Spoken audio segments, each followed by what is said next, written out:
Yo, it's your boy Fly. Hold music.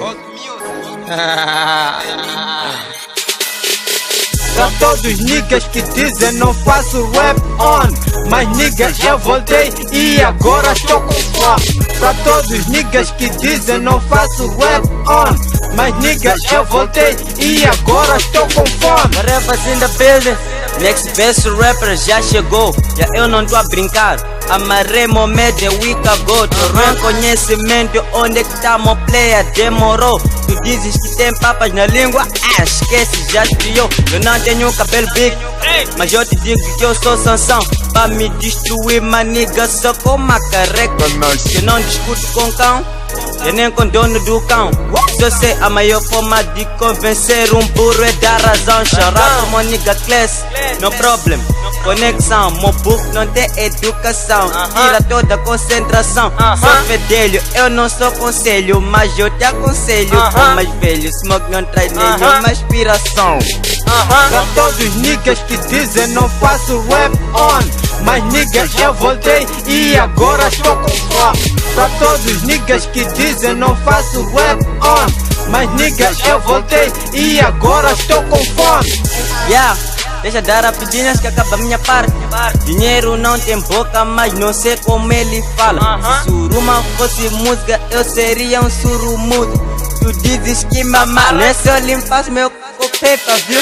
Rap tem regra, mas não avisaram que não vale enxada. Meus punch deixam todos niggas com a cara inchada. Melhores letras com a mão direita, praticando com a mão esquerda. Tô na parada e bem grifado, curtindo uma pelada. Sentado ou de pé tem sempre um que faz cagada. Nesses últimos dias anda muito amarrotado, prefiro a semana passada.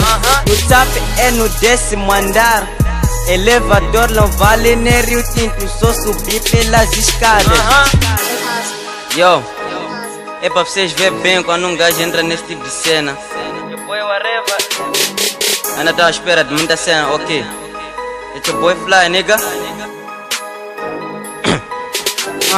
We control this game. No 10º andar já cheguei. Esses niggas atrás de mim até parece que são gays.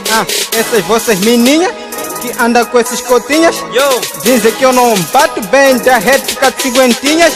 Não me preocupo com essas pitinhas, porque eu bato e é rapidinha. Mon nigga K-Dylan, batemos e boas dicas. Avisei a esses niggas que eu estava com fome, mas não me deram ouvido, porque ouviram que eu sou cos. Esse boy Teixeira, quando não tinha uma lixeira. O puto só fala merda, mas quer se meter com gangsta. Fuck niggas, o que seriam de vós sem Wiz? Essa vossa time não me convence. No Space sempre quem vence. Nigga, vens bem? Queres copiar meu flow, né? Mas não estou a dar. De borla? Claro que não, quero taco. Estou a fazer hits do tipo quero taco. Pra todos os niggas que dizem não faço rap on, mas niggas eu voltei e agora estou com fome. Pra todos os niggas que dizem não faço rap on, mas niggas eu voltei e agora estou com fome.